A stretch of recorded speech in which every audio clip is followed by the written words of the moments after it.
and thank you so much for joining us today at this APS webinar.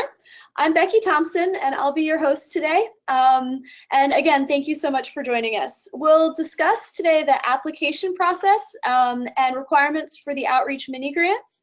I and my colleague James Roche will be doing a short presentation on the program and application process and requirements, and we'll have plenty of time at the end to answer questions. Please feel free to submit your questions throughout the broadcast at any time under the questions tab, and then they will be answered at the end of the webinar. Everything I'm going to talk about is written on the slides, so if you happen to come in a little bit late, if you read what's up, you probably will not have missed anything. A link to the recording of today's presentation will be emailed to you after today's event. Please allow about 24 hours for the video to upload. And with that, let's get started. So again, thank you all for joining us. As you know, APS has a program called the Outreach Mini Grant Program, where we fund grants of up to $10,000 to you all interested in starting your own outreach programs. So first, let me just go over the goals of the program. We really want to fund and encourage outreach programs. We want to make sure that we're getting everybody interested and excited about physics, and not just, physicists, but all ages from K to gray. We also are interested in trying new and experimental outreach ideas. So maybe you've had an idea that, is a little off the wall or a little different or a little strange, and are trying to find a group that's interested in funding kind of these experimental outreach ideas. Well, that's what we're looking for, things that are new and really going to push the boundaries of the outreach knowledge that we have right now and best practices. We also really want to promote the value of outreach within the physics community. And I think probably most of you would agree that outreach isn't always valued in institutions or in the academic community, but we all know how important it can be. And I think many of us can say, can thank an outreach event for our current interest in physics. And so I know, everyone here is committed to outreach. And with APS being able to fund these programs, we're really hoping to elevate the importance of outreach within the physics community. So this is when you apply for when you put together your outreach grant proposals, keep these goals in mind. This is what we're looking for. This is why APS is continuing to support this program. I'll talk a little bit about what happens after you write your grant proposal. So the first thing you're going to do is email your grant proposal as one single PDF, everything together, to me at thompson@aps.org, and my email is listed on the website. You'll email your proposal to me, I will take it, and then distribute them to our selection committee. So the selection committee is made up of the Committee on Informing the Public, its appointed APS members, as well as some key APS outreach staff. What we do is send out the proposals, and every proposal is reviewed by 2 members of the selection committee. Then the top proposals, everybody chooses their top proposals, and the top proposals are then sent to the entire committee for review. We then review all of the proposals and put together the portfolio of programs we would like to fund this year. Each year, we usually fund about 10 programs, and in a lot of cases, we make sure that those funded programs reach different ages, different groups, different geographic locations, and are different ideas. So we're not going to fund 5 website programs or things like that. We really put together a diverse portfolio of programs each year. And so the selection committee, we're still finalizing a date for the selection committee to meet in person. And that will be in January, and then you can expect announcements in February.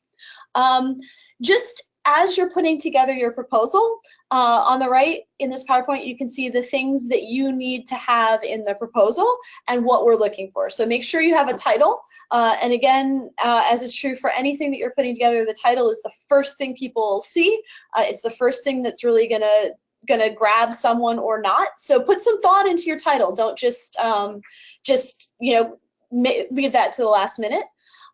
Then include a detailed budget, so as detailed as is possible for you at the time. And we understand that you don't know every nut and bolt you're going to need to buy as part of this grant, but we also don't want $10,000 for miscellaneous supplies and travel.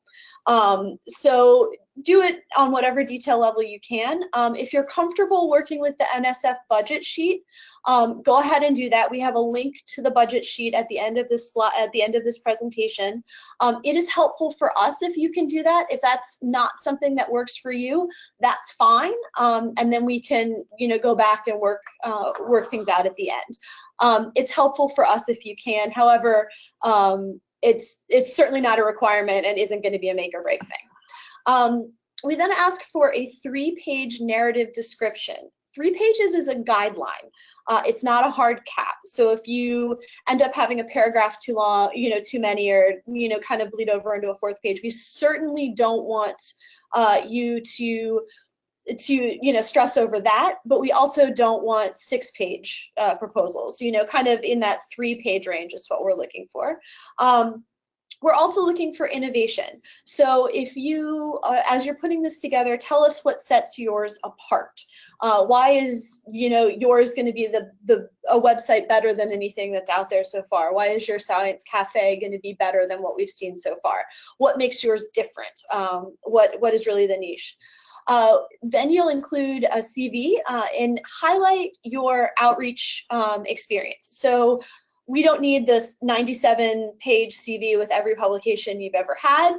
We really want something that informs us that you've had experience in outreach before, or at whatever level that is, whether or not you're an SPS student that's maybe done some outreach events locally, or as someone that has started a summer camp, put in there what you've done and your outreach background. And again, we will accept and have funded proposals at all levels, everything from SPS students, grad students, postdocs, tenured professors, and private groups as well. We want to know why you think this program will work. So what's the probability of success? If this is something new and innovative, no one is sure if it's going to work or not because no one's done it before, but we want kind of an estimate of why you think this is going to work and what you see that success looking like. We also look at both the depth and breadth of impact. And this is, questions the committee always has are the benefits of depth of impact for a small group versus more shallow impact for a large group. And what we tend to find is our proposals tend to be evenly split between the two. So something that will reach 1 million+ viewers, and then something that will maybe reach 20 students, but will be a life-changing experience. So we're looking for programs that are all over the map, and that you don't necessarily need to go one way or another. Both are valued and have different, different methods of success. We really want to know your evaluation plan. So we as part of this kind of new and innovative, embracing of new and innovative ideas, we then need to know if it worked or not. So we need you to tell us what success looks like and how you're going to measure whether or not your program was successful. And again, we've had programs that have just knocked it out of the park, and we've had programs that sounded like a fabulous idea that have failed spectacularly, and we want evaluations from both of those so we know going forward what works and what doesn't. So, we want to know if your goals were reached. If they weren't, why not? And if they were, even if they were, how they could do better going forward. One thing a lot of proposals have struggled with is the question of distribution. So if you are putting together a proposal where you want to put videos or websites or a blog or social media, things like this, we need to know a solid distribution plan. If you're going to put on plays or ballets or things like this, we want to know how you're going to get an audience. You can have the greatest outreach program in the world up on the corner of the web somewhere, and that is not successful outreach. So we want to help you get a quality outreach program as well as one that reaches the intended audience. So make sure you include the distribution program in there. The two pieces that seem to be consistently missing from proposals are evaluation and distribution, and those two things are are make or break. So those two things have been the deciding point between proposals. So I can't stress enough how key it is not to miss those. So that's a little bit about what we're expecting when we see a proposal. And again, all of this information is up on the APS website.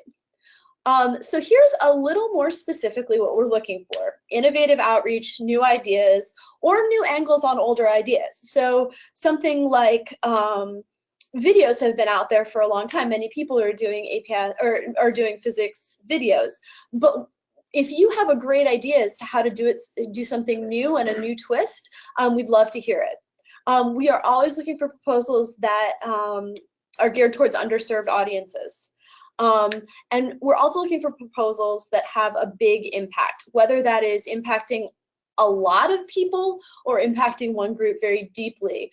We consider both of those big impact. Detailed, well thought out budget, very important. We know when we look at the proposals that you really understand what you're getting into and know what you're looking at, or what you will be doing, because you've really thought through the budget. So a detailed budget, as comfortable as you can be at this point is quite helpful. Again, detailed distribution plan. We honestly had someone submit a proposal that said it will go viral on YouTube. And if any of us could find the go viral button, we'd love it. Unfortunately, it does not exist. So we want to know how you're going to build your audience. Many proposals involve working with an outside group, such as a science museum or a local theater or comic artists, website developers. We need to know that we need commitments from those partners. So it asks for letters of reference. If you are working with an outside partner, it would be great if one of those letters of support is from the partner you're working with. So if you're working with a local science museum, have them write a letter and include it with your packet or with your proposal, so that we know that the relationship is built there. In some cases, people have suggested going into schools and things like that, but don't have the pre-existing relationship or a plan for building that. And if your proposal hinges on working with a museum that then says no, or working with a school system that then says no, that's a problem. So we need to know those relationships are either already built or you have the ability to build them. So that's, these are very broad ideas, but what we want to do is make sure that we're giving everyone the freedom to come up with these fabulous new and innovative ideas without, so in our requirements, we want to be as free and open as we can. What we are not looking for, proposals that are incomplete will not be reviewed. If you don't include a title, a description, letters of support, budget, and CV, we're not going to be able to review it. We need all of those things. One thing I will say is that I know in a lot of cases, letters of support from your department, it can be hard to track down. I know everybody's very busy, and so getting someone to write a letter of support can be difficult. Feel free to email me. I will just put a note in your folder that it will be coming. You just ran into problems or things like that. It happens all the time. So if letters of support are the holdup, don't worry, just give me a heads up. And I'll, make a note of it and it will be fine. That is not an unusual problem, and you will not be the only one with having that issue, I promise. We're not looking for K through 12 curriculum or formal education programs. So we're not looking at working to develop a new physical science curriculum for 9th grade or things like that. But if you're interested in going into schools and doing after school programs, or even in classroom demo shows, things like that, we're comfortable with, just not, curriculum writing. We've funded both camps and after school activities in the past. And so these are fabulous ways to go. But the formal K through 12 curriculum is not what we're looking to fund. Overly ambitious projects. We need to know that these are things that can actually be carried out. And this slide is actually one that was suggested with no discussion of things like liability or insurance concerns, but things like Tesla coil jousting games will not be considered unless there's a very detailed execution plan. You've talked to your school and you have the liability insurance and all of these things. So if you can pull off the overly ambitious project, tell us how you're going to pull it off. But make sure you can carry out what you're proposing. Before you put together a program, take some time to see what APS is already doing. We definitely don't want redundancy. So right now, most of APS's outreach programs are listed on the Physics Central website. You can learn about our outreach website, our blog, our Physics Quest and comic programs. And again, if it's a kit program or a comic book that's very different than what we're doing or is building on it in some way, we're happy to fund those if it's a new program or building or different or things like that. So don't take this to mean no comics or kits or anything like that. We just need to know how it's different from what we're already funding. We've had people propose programs that are almost identical to things that are already going on at APS. So take some time and make sure that your proposed program isn't redundant. And just keep in mind, we receive about 80 proposals a year and can fund roughly 10. There are a lot of programs that are fabulous and check every box and meet all the criteria I've already talked about, but are still, there are ones that are better. So in a lot of cases, you did nothing wrong. It was just a really, really tough competition. So, keep in mind that we are, really, really trying to find as much funding as we can for as many programs. We also don't fund people's research grants. So if you're thinking of using this money to increase your stipend as a graduate student, and then we'll present your research at a conference or at a public lecture, that's not the type of thing we'll fund. So the PI's salary, the PI for this grant, that's the PI's salary cannot be included in the grant. Yeah, others can. I'll talk about that in a minute, but we can't be a source of research funding. So sorry, I forgot to include that in the slide. So some of our funding does come from NSF. This is the funding that we will be passing on to our grant recipients. Some of that money comes from NSF. As I am sure many of you know, there are a lot of restrictions on NSF funding. And before I get too far into this, let me say that you do not need to meet the NSF funding limitations to make a proposal. And if you don't, that's fine. That's why there is some funding from other sources so that we can fund programs that NSF wouldn't necessarily approve of. So don't take this as a thing you have to do, but if your program does meet the requirements for NSF, please let us know. That makes our life a lot easier. It will have no bearing on whether or not you receive a grant.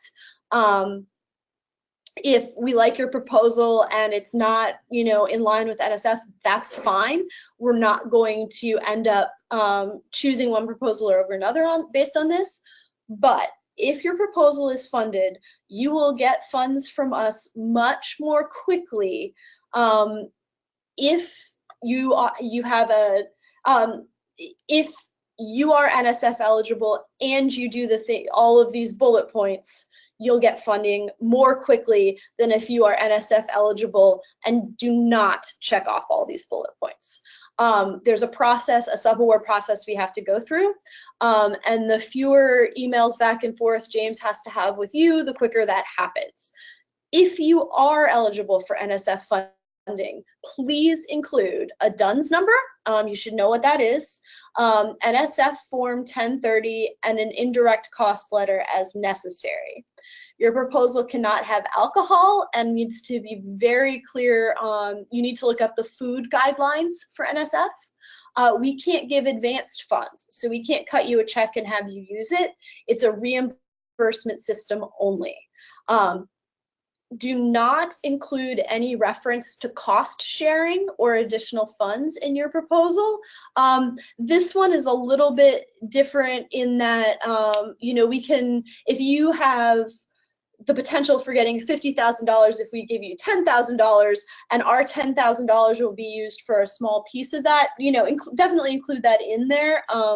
But we need to know the pieces that NSF money will be funding without cost sharing. Your budget justification is extremely important. Tell us why you're spending the money you're spending. That should hopefully come through in the narrative, but you know, just make sure that's in there. We have given you a link to the NSF budget sheet. If you can fill that out, that would be fabulous. Indirect costs are required, and this is something your institution will note. And again, if your proposal does not meet all of these guidelines, that's totally fine.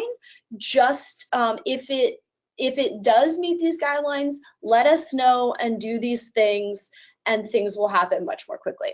So that's what we'll say about the NSF funding. So if you do have a DUNS number, put it on there, things like that. These are the most common questions I get. Yes, we do fund international proposals. Luckily, not all our funding comes from NSF, so we are able to fund international proposals. We do fund proposals that don't meet the NSF guidelines. We also do fund indirect costs. So if you have a $10,000 grant that you've put together and you have a project that's going to cost that $10,000, put together that budget, add in the indirect costs, and what you will then eventually ask us for is like $14,000. So we don't want you to have to cut your project to include indirect costs, but you know, put those on top of the $10,000 that you want to ask for. We do include travel. So if your goal is to then, or if your goal is to do an art exhibit and then travel around the country showing that art exhibit, that's fine. That's a thing that we can fund. We also ask that if you do receive a grant, you travel to an APS meeting to present your work. Whatever meeting you want to go to, you know, that's fine. If you're a division of plasma physics person, DPP is fine. If you are a March meeting person, March meeting is fine. But we have sessions for informal science and all of those. But part of the requirement from the grant is to report this back to the physics community. We also do provide stipends for students and teachers. So if you want a summer student that'll cost you a couple $1,000s, we can do that. If you have teachers, you know, if you're working with teachers in some way and teachers require a stipend, we do that. And these are, you know, just the most asked questions. These are, you know, what we get asked the most. And here's a list of helpful links. And I will go ahead and leave this up here and just turn it over to questions. I think we have a couple, but if you have a question, please type it in the question box and I will go ahead and answer them. So James will tell me what the questions are and then I will be able to give you an answer. This one is just, I'm not clear on the NSF related issues. Oh, okay. So what happened is for the funds that we used for this, we have some of the money that comes from APS and some of the money we got a grant from NSF to then make other grants to people. The NSF money that we then provide as subawards has restrictions on it. What that means is those, you know, those are restrictions. Those restrictions are the same as the general restrictions on NSF money. So you can't have alcohol. There's travel per diem restrictions. All of those NSF guidelines can be found online on nsf.gov. So some of the mini grants that we give out will have to follow those NSF guidelines. We've never had a problem finding enough that do. Many people's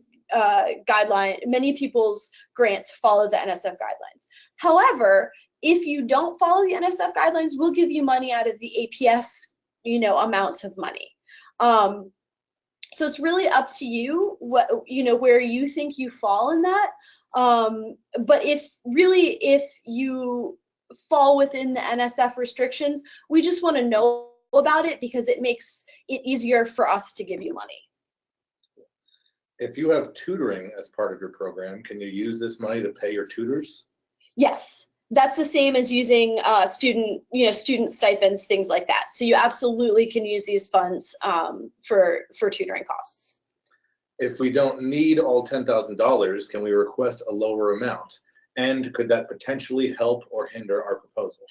You absolutely can request a lower amount. I don't have a good answer as to whether it will help or hinder. That is a hard question to ask. We've had ones in the past where people have asked us to fund a birthday cake for the laser, which was a couple $100. It's essentially a rounding error. We threw it in. We can find a couple $100. Once you get up into kind of the 5K range, it's not really gonna, make it better or worse. If it's a $500, $1,000, oftentimes if the committee feels strongly about it, we can figure out how to fit it in. But if you're asking for 8,000, that's not going to be much different. We really, really, really appreciate people who ask for what they need, not for the 10,000, not necessarily for the $10,000. So if your project is only going to cost 8,000, we really can see it. That goes into the putting together a good, strong budget. Exactly, how much you're going to need. You're not putting stuff in there to reach the 10K. So we really appreciate that. And I know the reviewers note, the work that you put into that. But it's not going to be the make or break piece. The project description, is that single or double spaced? Wow.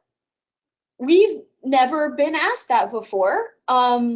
And I believe the traditional has been whatever the default in Word is.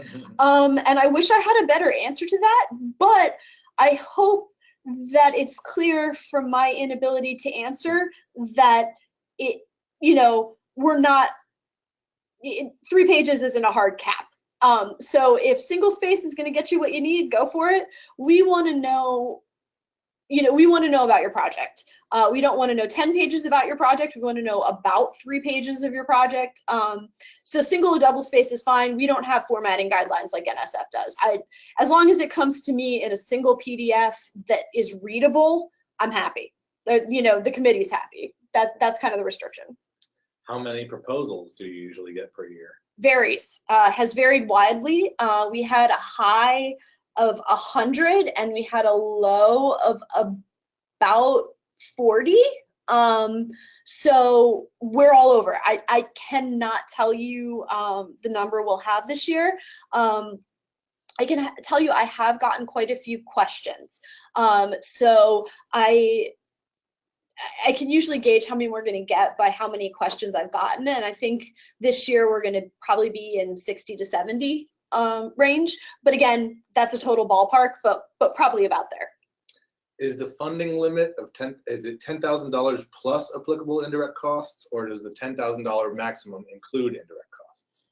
It's $10,000 plus applicable indirect costs. Can we put the budget justification with the budget? Yes, please. Yes. That would be fabulous.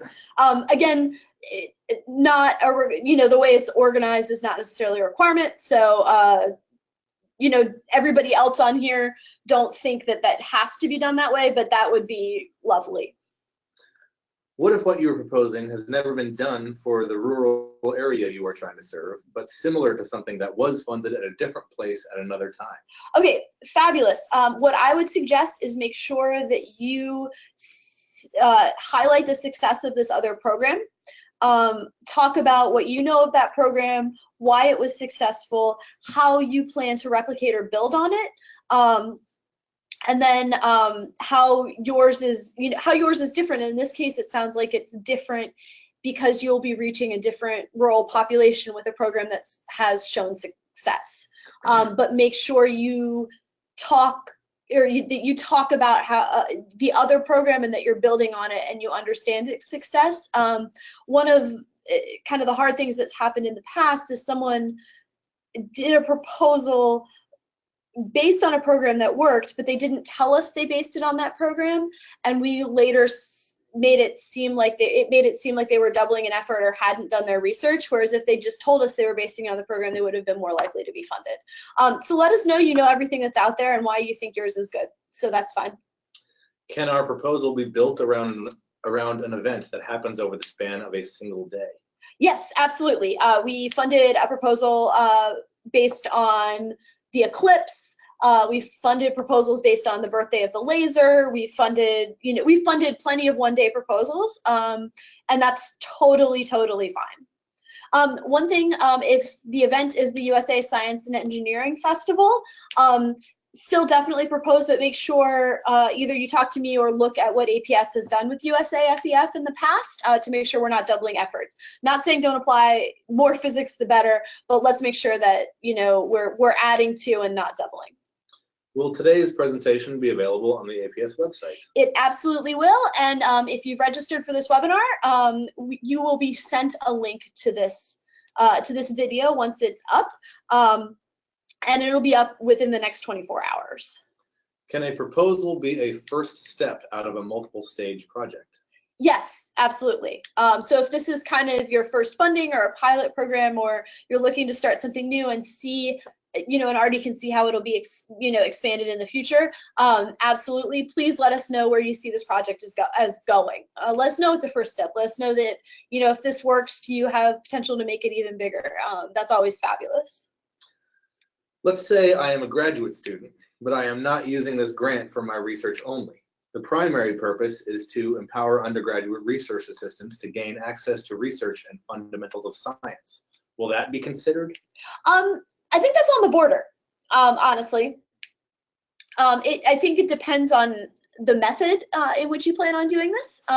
It is definitely more formal education than informal, particularly because it's undergrad student. I think it depends on the type of undergrad you're reaching and how you're reaching them. So I wish I had a more solid answer. I think this is fabulously on the border. And if you'd like to talk more specifically about this, I'm happy to have that conversation. Do you need a sustainability plan? That would be great. We certainly don't require a sustainability program, because that would eliminate one-off events like eclipse and things like that. There's no way to sustain an eclipse for longer than 2.5 minutes, but we will definitely, if it's something like a demo show or a recurring program that you could see continuing, a sustainability plan would be great. What that does for the committee is, we know our money is going as a seed, to seed a potentially bigger program. And so if you see it happening, we'd love to know how you plan on doing that. Should we attach our indirect cost rate agreement? Oh, yes, please. If you have one. If you have one, we would love it.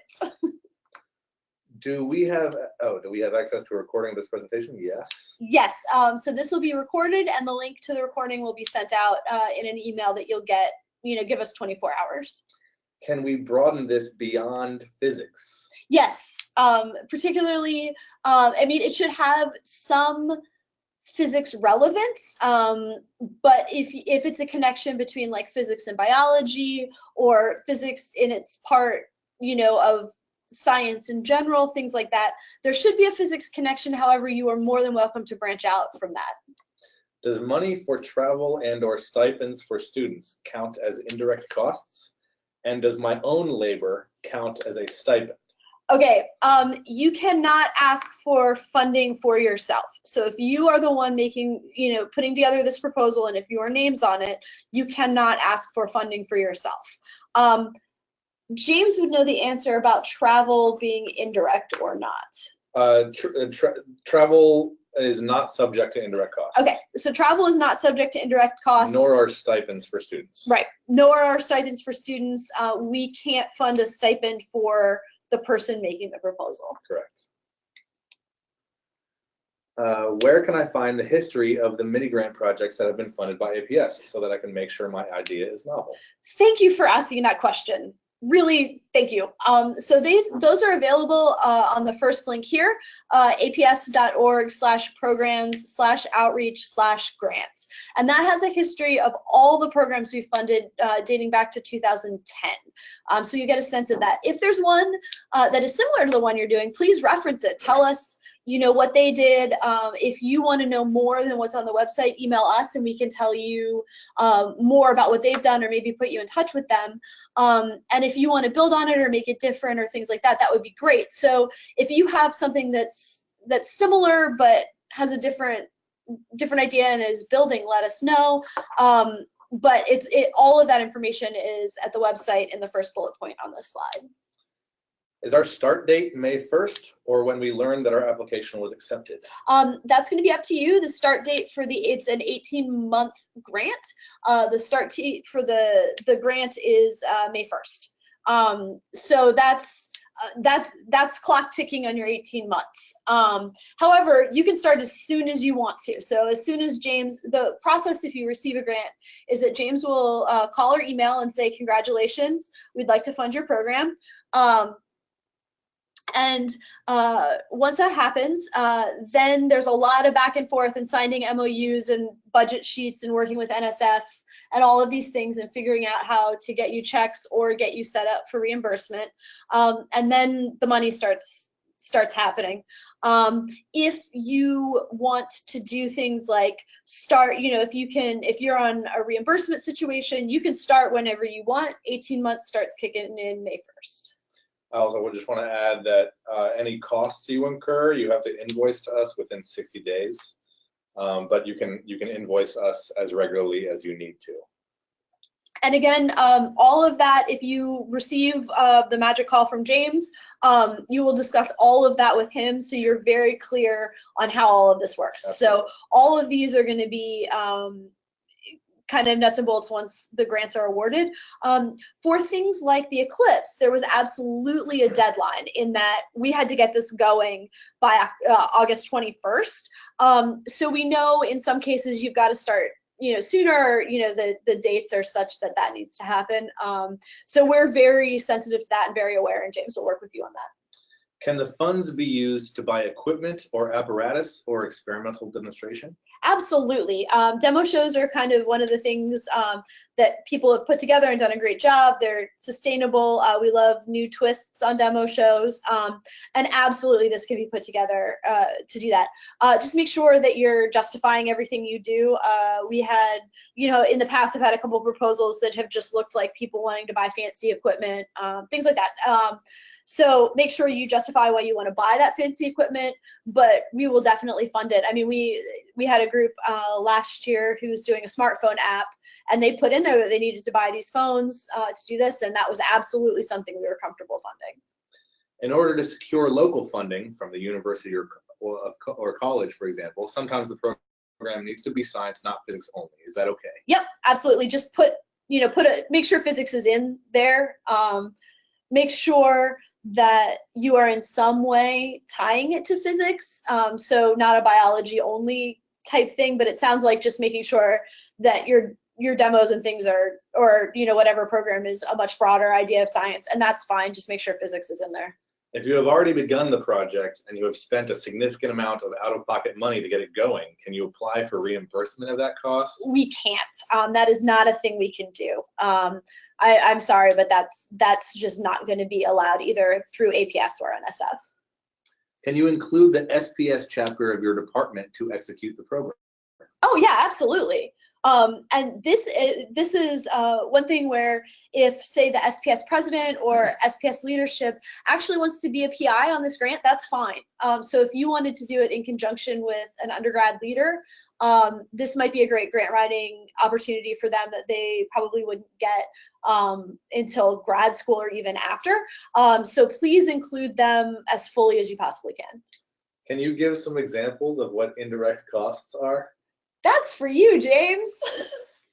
So it's a tricky question, but everything that's not participant support costs, like stipends for students or like say like travel expenses or anything that goes toward like the attendees of your program, are subject to indirect costs. So if you have a lot of materials in your budget, or you're buying new equipment, a good chunk of that cost has to be added to the cost. Usually about 40 to 50%. It's dependent on the agreement that your institution has with NSF. So we have to actually tag that money on to the rest of your budget. Right. So it's a little tricky about just telling you what indirect costs are, but it's a percentage of money in addition to a chunk of your budget. Right. So, and again, if you don't have an indirect cost rate with your institution, if you don't know what indirect cost is, if you don't have a DUNS number, don't worry about it. That will be a different funding source. If you do have these things, we ask that you include them. So if you are putting together a budget, if you want to buy an infrared camera and cell phones, understand that that's going to cost you 150% of what it would cost someone else.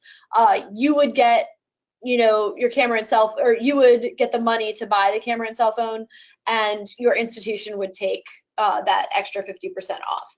However, stipends for students to operate those cell phones and infrared cameras would not be subject to those indirect costs. So anything that is involved paying for people is not indirect. Anything that's involved in paying for stuff is subject to indirect costs. Can a group partition a project into several subunits, perhaps with different PIs, to keep the scope more reasonable and to let you choose what you like? Yes, absolutely. We've had in the past we've had several institutions propose, submit different proposals. We even one year had someone that couldn't decide between two ideas that they had, and one PI submitted two different proposals, and we ended up funding one of them. We ask that you not, just kind of, fire hose method. I don't think that would be helpful, but if you have two ideas, both are very different and very good, feel free. If your institution or your SPS chapter or your grad student group has three ideas and each person wants to take a different one to go, great. If they're all linked, let us know, and we can look at it that way as well. But please feel free to submit proposals as you see fit working with that, and there's no rule of one proposal per person. Is there a proposal template? No, there is not. We don't do that because what we found in the past is we tend to get much more generic and much less innovative proposals. We actively choose not to do that. So we're a little different than NSF in that, but what we found is the creativity is just, the creativity of the proposals is so much higher when we don't do that and let everyone kind of interpret it in their own way. Could you clarify your statements about students and travel not being subject to indirect costs? Under our agreement, we can charge indirects on all costs except participant stipends and equipment. If we hire an undergraduate, we would normally charge indirect on their wages. Similarly, we would charge them on travel except participant travel. That's a James question. Yeah, it's tricky. I wouldn't stop you from applying in any particular case that would describe. But the way that NSF specifically makes us dole out their portion of the funds is we are required to charge indirect costs on materials and supplies, everything except for the participant support column. So outside of participant support, we're absolutely required to charge indirect costs too, except for participant support, which is I think similar to your right. organization. So this and this sounds like it might be a question specific to you, which is totally fine. And that type of thing, we can then work out if you are funded and make sure that we get all the indirect costs right and that your institution is happy, NSF is happy. So with this, because the indirect costs are over and above the $10,000, apply for what you need and what you think works with your institution. And if that is funded and ends up with some back and forth with us on the back end, that's fine too. Yeah. And if it gets more specific, I mean, we're more than welcome to talk to you directly. If we plan on working in another country, can travel to that country be funded through this grant? Yes, that is definitely something we can fund. We have had people go all over the world doing this. So that's absolutely, we ask that you maybe don't book first class or business class. So, it it might not be the world's most comfortable trip to wherever you're going, but it certainly is something we can fund. My proposal involves a professional artist who is willing to donate some, but not all, of their time. Can I use the funds to pay for some of their work hours? Yes, absolutely. Totally fine. Not an issue at all. Can a group partner with a for-profit entity, such as a publisher? We are not allowed to take profit from this project. And you are not allowed to take profit from this project. Partnering with a for-profit entity, I'm less sure about. Or probably it's okay, but we've had it in the past when NSF money wasn't involved. Okay. Years ago for Laserfest, we did. It was a bit of an issue. The biggest issue is more rights-based than profit-based. So you aren't allowed to get a profit. APS isn't allowed to get a profit. But the question then is who owns the rights? And what we do need is if it's something like a book, APS, as part of this grant, we need to, either you or we need to hold the rights to be able to distribute it for free. So this needs to be something where, you know, people then have access to it. And if it's with a publisher, in a lot of cases, that's going to get to be a bit of a messy area. So we want this to be something we can put on our website and our members and the public can access, and that we're not charging them for it. So you can certainly publish or work with a publisher, but then we do need to work out the rights issues. is it possible to change the budget after the grant has been approved? Like we might decide that a new apparatus is needed over an old one or that had been enlisted in the budget. As long as, so this is really two different answers. If you are funded through NSF money, and it's again something you'll know and you'll work with James and make it work, as long as you are still within the same budget line, you're fine. So if you want to buy, you know, an infrared camera 2000 LX, but you budgeted for an infrared camera 3006Z, that's totally fine. It's all still materials. If you thought you needed an infrared camera and you really need a new Tesla coil, it's all materials, that's fine. If you budgeted for a Tesla coil and now want to use that money for travel support, that's not fine. We have to work out. We have to work it out. We can, potentially. Forms need to be signed. Yes. Then at that point. We can just say, go ahead and do it within the materials. So budget line item, you know, you thought you'd have to use $2,000 for one student travel, and really you can use $2,000 for 3 student travel. 3 students to travel, that's totally fine, as long as it's the same line item. Outside of that, it gets a little hairy, and you know we need to do that. If you aren't one of the NSF recipients, if you are from APS money, sure, fine, no problem. Yeah, the language NSF likes to use is as long as the scope of work doesn't change, you're fine. Right. Are international students eligible for this grant? Absolutely. You will, yes. Do you accept proposals from developing countries? Absolutely. We love to get proposals from developing nations. So I guess my question then is whether you allow undergraduates as other personnel and not as participants, correct? They would, if you are getting undergraduates to help with the grant, they are other personnel and they are not the participants of this program, yes? Yes. Okay. Oh, so this I think was kind of just answered, but let's say in the budget I mentioned I need funds for an apparatus, but after acceptance I realized that I need to use the fund to hire a student. Will that modification be accepted? We'll need to talk about it, but right. Yeah. That's in the we can't say 100% yes, but we can say we don't see there being a problem, but forms need to be signed and emails sent at that point. The last question as of right now is, can we do multiple short programs from your given grant? I'm multiple like if I mean if it's a good proposal. I guess I don't understand the question. You can submit multiple proposals, or you could submit one proposal with multiple project options or potential projects. So that's really going to be I don't know which one the question is asking, but I think the answer regardless is yes. Yeah, probably yes. Yeah, and again, feel free to email me if we need clarification, or if you're still online, please feel free to. Yeah, lots of these proposals are, you know, multiple prongs to them, but Right. So if that's probably what it is. Right. So that's all we have right now, I think. Is if there's any more questions, submit them. Great. Thank you all so much for joining us. We were really excited to see so many people. And again, my email is thompson@aps.org.